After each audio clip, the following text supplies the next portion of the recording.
यहाँ से? मैं कुछ काम के लिए कहीं गई हुई थी, पर ये खेला बहुत हो गया। चलो हम रूम बदलना सीखते हैं ना। ठीक है, चलो चलो चलो।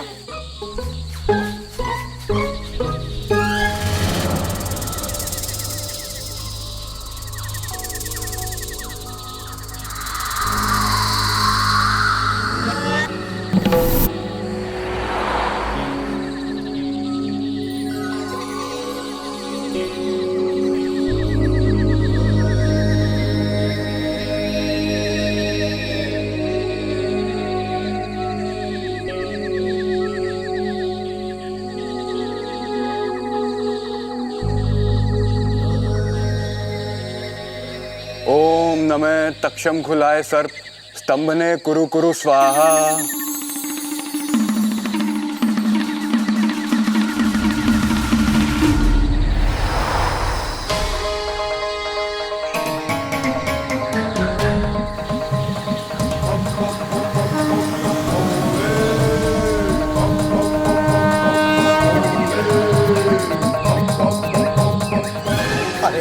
आराम से भाई साहब। अरे आराम से कैसे होगा भाई साहब, भूल गए कि क्या होने वाला है?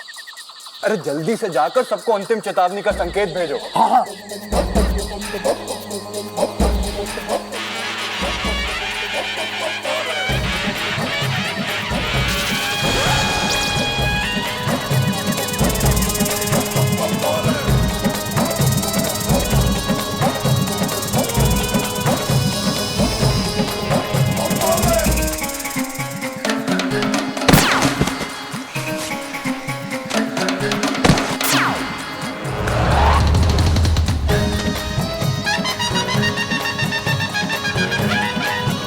सभी भाई साहब और बहन नागोमिनो सावधान हो जाओ, समय करीब है, जल्दी करो।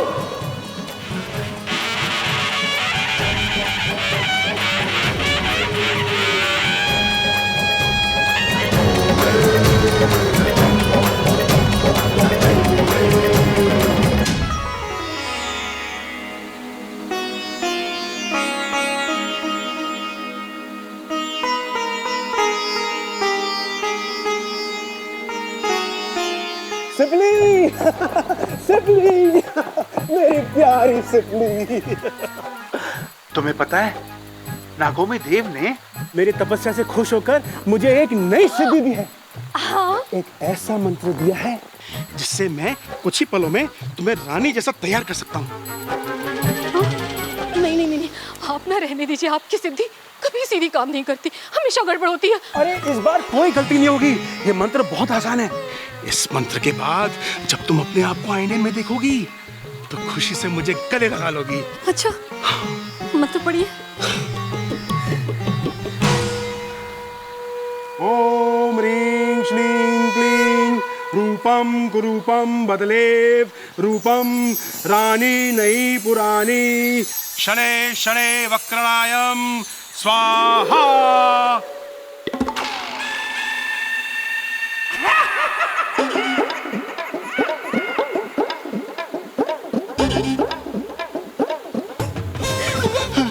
शेषू जी, कैसी लग रही हूँ मैं? तुम्हें देखकर मैं मन ही मन सोच रहा हूँ कि मैंने तुमसे विवाह क्यों किया। अब मेरा मतलब तुमने मुझसे विवाह क्यों किया। तुम्हें तो कोई राजकुमार ढूंढना था। मैं अब इच्छा को जरा बुला के लाता हूँ, अब वो भी तो देखे कि उसकी माँ कितनी सुंदर बन गई है। हाँ, मैं बस अब ये मैं भी है। इच्छा, ओ बेटी इच्छा। शेषू जी, माँ का जहर पिया है तो आना बिल में वापस। आनी दो इच्छा को, बताऊंगी तुम्हारी करतूत।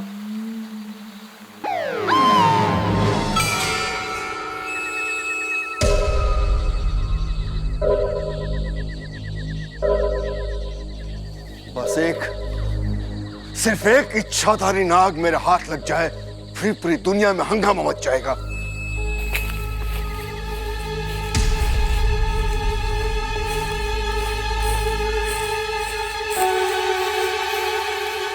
सब मुझे छोड़ के कहाँ चले गए? इच्छा दीदी, विशु, मंजिरी, कहाँ हो सब? जवाब क्यों नहीं दे रहे हो?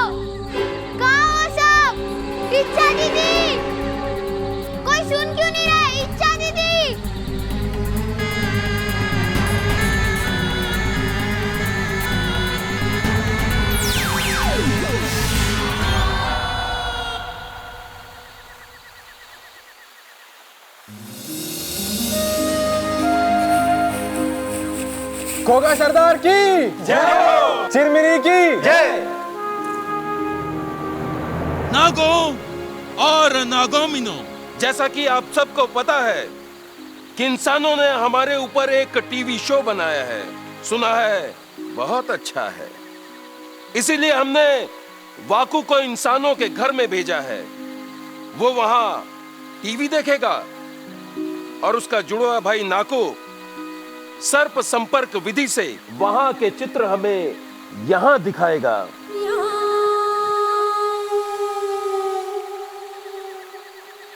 गुरुजी, शुरू किया जाए। ओम दृश्य चलितम नेत्र चकितम दिशा चक्षु संहित स्वाहा।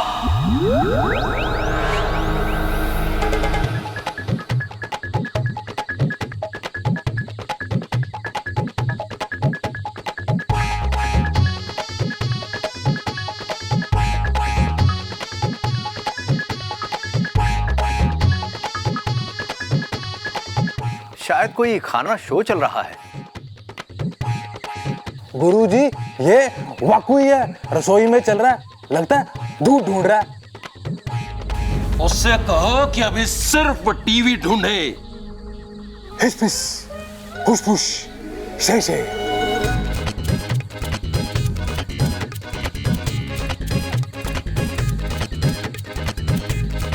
सिपली, इच्छा कहाँ है? पता नहीं। हमें अपने दिमाग का ज्यादा से ज्यादा इस्तेमाल करना चाहिए, क्योंकि खाली दिमाग देवले का डेरा। और हम अपना दिमाग का इस्तेमाल करके कुछ भी बन सकते हैं। लेकिन हाँ, याद रहे, हमें किसी को डराने के लिए अपना रूप नहीं बदलना चाहिए, क्योंकि नाग जाति शांति प्रिय जाति है ना?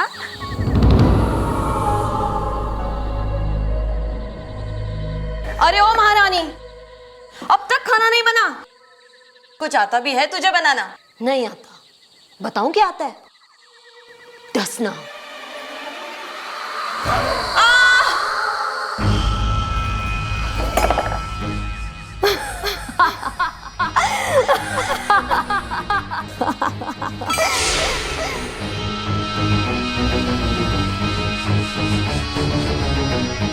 कौन हो तुम? इतनी रात को यहाँ पे अकेली? हाँ, मैं हूँ वैशाली, और मैं यहाँ अपना बदला लेने आई हूँ। क्यों डस रही हो मैं? क्योंकि मैं एक इच्छाधारी नागिन हूँ, और डसने के सिवा मुझे कुछ नहीं आता।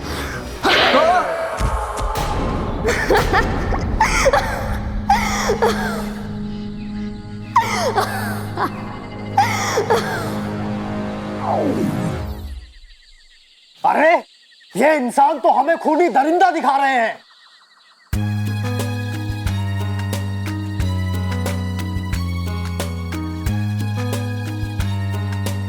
नागिन धरती पे अपनी मणि लेने गई और सब भूल के इंसान से प्रेम कर बैठी। ऐसा कैसे हो सकता है? इंसान!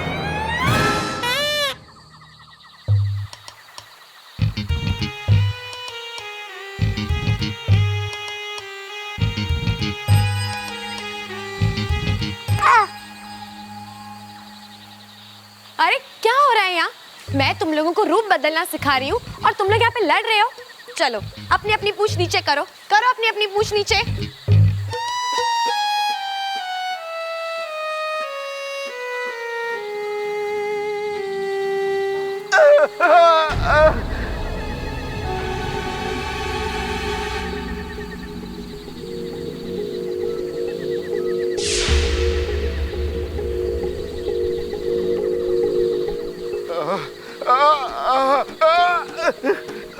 चलो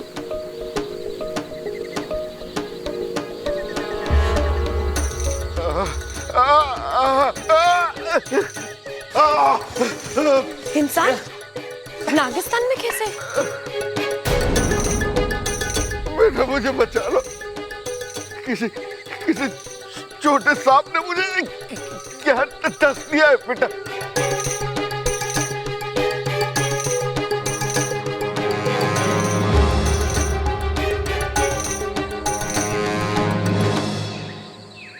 तो बताओ किसने काटा इन्हें? हाँ, अरे ये तो समझते हैं कि हमें इंसानों को डसने के अलावा और कोई काम ही नहीं है। देखिए, ये टीवी सीरियल्स जो हैं मात्र मनोरंजन का एक साधन है। आरंभ में ही चेतावनी स्पष्ट लिखी थी कि इस धारावाहिक में सभी पात्र काल्पनिक हैं। उनका किसी भी जीवित या मृत व्यक्ति से कोई भी संबंध नहीं है।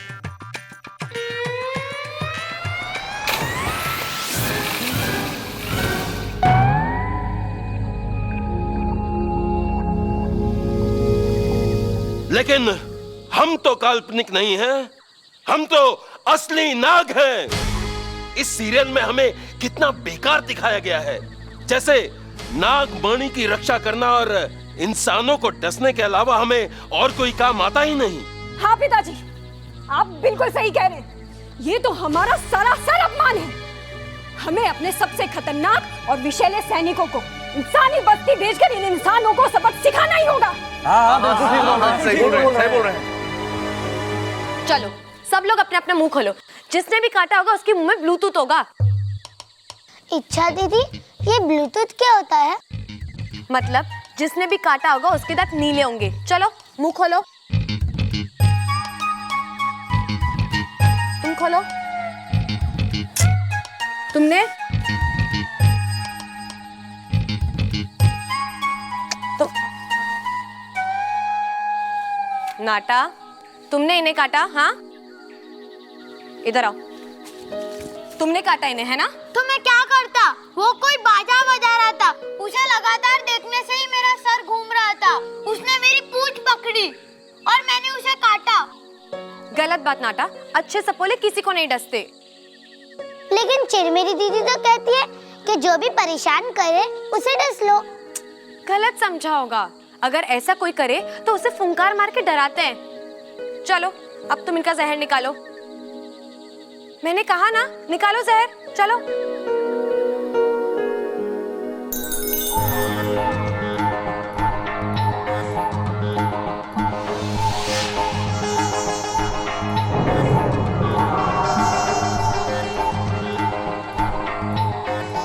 मैं अब देखिए, अब घबराइए नहीं।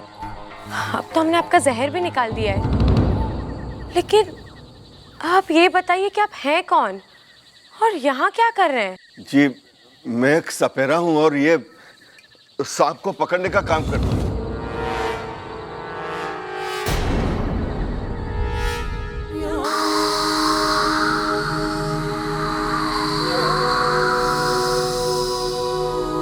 मैं जीत कर ही लौटूंगी पिताजी। मेरी रगों में आपका जहर है। इंसानों को जीतने का तरीका है मेरे पास।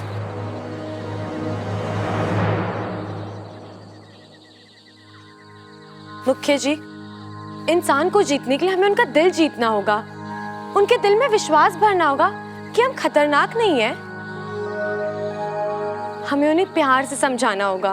प्यार से ही रहना होता ना तो ऊपर वाला हमें खरगोश बनाता, नाग नहीं। इंसान तो हमें देखते ही मार डालते हैं। उनके लिए तो हम सिर्फ एक भद्दे और खतरनाक जीव हैं। तो हम उन पर आक्रमण करके ये बात सही साबित करने वाले हैं। क्या ये गलत नहीं है?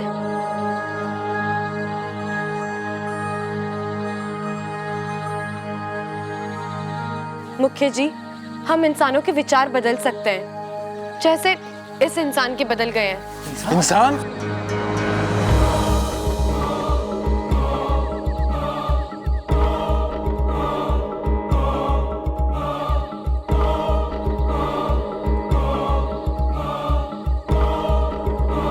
नागिस्तान में इंसान कैसे आया?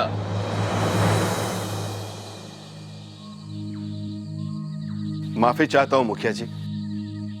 वो दरअसल जब मैंने इच्छा को वहां इंसानी बस्ती में देखा तो मैं समझ गया था कि एक इच्छाधारी नागिन है। तो बस इसे पकड़ने के लिए इसका पीछा करते करते मैं यहां तक आ गया हूं।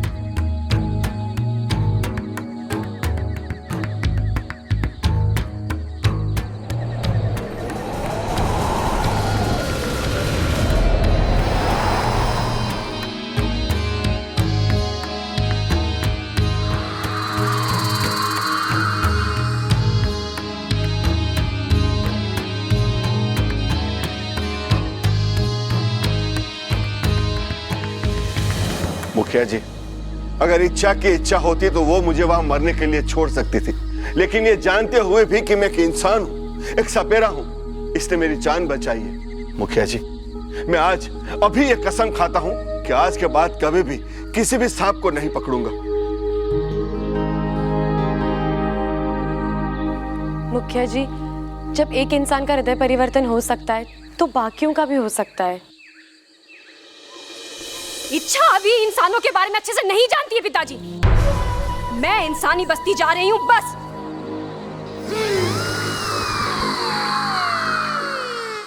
रुक जाओ, रुक जाओ, रुक जाओ चिरमिरी। इच्छा सही कह रही है। खुद को सही साबित करने के लिए इंसानों के साथ गलत करना ठीक नहीं है। लेकिन पिताजी। बस, हमने फैसला कर लिया है। हम इंसानों पर आक्रमण नहीं करेंगे, लेकिन इच्छा को नागिस्तान के नियम तोड़कर इंसानी बस्ती में जाने की सजा जरूर देंगे।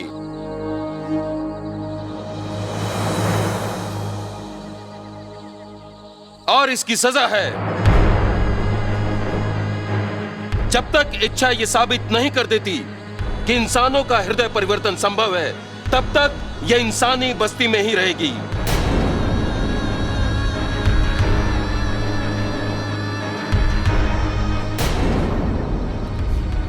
ठीक है, ये सजा मुझे स्वीकार है। अगर हमारी नाग बस्ती की अच्छाई साबित करते हुए अगर मुझे लगा कि मुझे अपना बलिदान देना हुआ, नहीं, अब तो मैं वापस आ जाऊंगी। फिर चिरमिरी जैसा चाहेगी मैं वैसा ही होगा। हम इंसानी बस्ती में एक पंडित जी को जानते हैं जो इस बात का फैसला करेंगे कि इच्छा कहां रहेगी। इसे भेजने की तैयारी की जाए।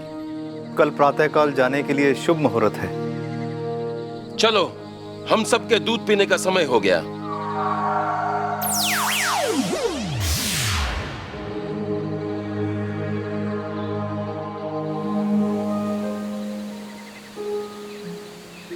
इच्छा, ये क्या नेवला पाल लिया तूने? इंसानों का नजरिया बदलना इतना आसान नहीं है। अरे, प्यार सब कुछ बदल देता है। ज्यादा प्यार प्यार मत कर। तूने देखा ना टीवी पर, जो नागिन इंसानी बस्ती में प्यार से काम लेती है ना, वो खुद इंसान से प्यार कर बैठती है। रित्ती, वो सब टीवी की बात है। मेरी पसंद का कोई मिलना बहुत मुश्किल है। अच्छा, क्या है तेरी पसंद? जरा हम भी जाने। कोई ऐसा जो दिखने में राजकुमार हो, साथिया, साथिया, जहां से गुजरे अपने निशान बनाए, मारे साथिया, साथिया, साथिया, जो हर किसी का दिल जीते और जो हवा से बातें करता हो। और ऐसा कोई मिलेगा तुझे? पता नहीं।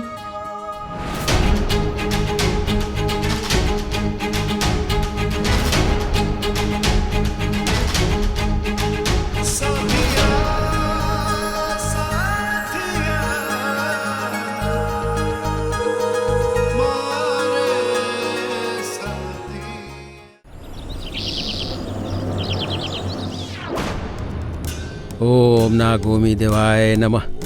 ओम नागोमी देवाय नमः। ओम नागोमी देवाय नमः। ओम नागनाथाय नमः। ओम नागेश्वराय नमः। ओम नागनाथाय नमः।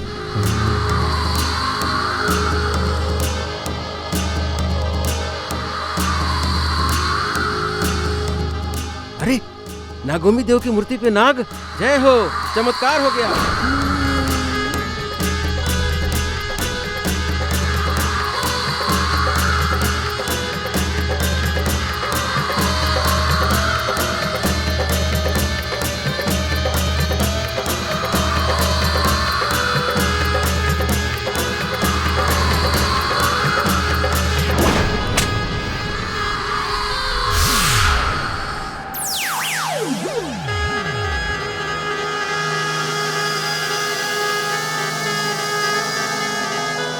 अरे, नाग देवता!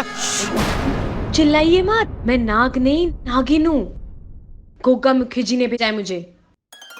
क्षमा करना बिटिया, नागोमी देव की मूर्ति पे जब भी नाग देखता हूँ ऐसे ही चिल्ला पड़ता हूँ मैं। वो क्या है कि मुखिया जी शुभ अवसरों पे यहाँ आते हैं, ऐसे चमत्कार देखकर लोगों के मन में नागोमी देव के प्रति श्रद्धा बढ़ती है। लोग दूध चढ़ाते हैं, ढेर सारा दूध। मंदिर के नीचे एक पाइप लगा हुआ है जिससे होकर ये दूध नाग लोक तक जाता है, मतलब तुम्हारे लोक तक, ताकि ये दूध नागोमी देव के वंशजों तक पहुँच सके। बोलो नागोमी देव की जय। जानता हूँ मैं तुम्हें कहाँ रखवा सकता हूँ बिटिया। एक कमाल का परिवार है, पहलवान परिवार।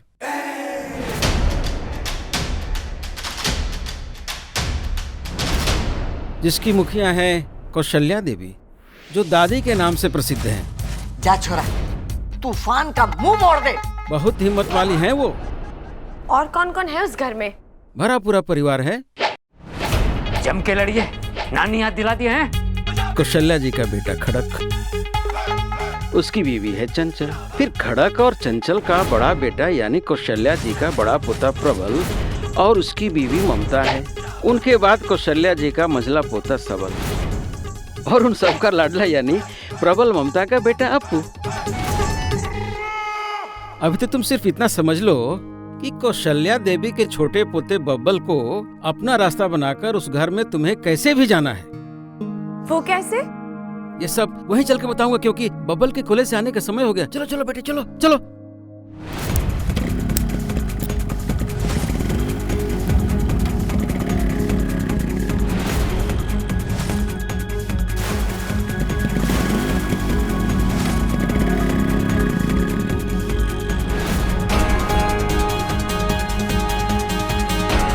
देखो देखो, बबल आ रहा है। तुम्हें उसके बाइक से टकराकर बेहोश होने का नाटक करना है, और ऐसा नाटक करना है जैसे तुम्हारी याददाश्त चली गई हो। फिर वो तुम्हें अपने घर लेके जाएगा। ठीक है। ओह, आपके यहाँ तो ये चलता है ना? हाँ, हाँ।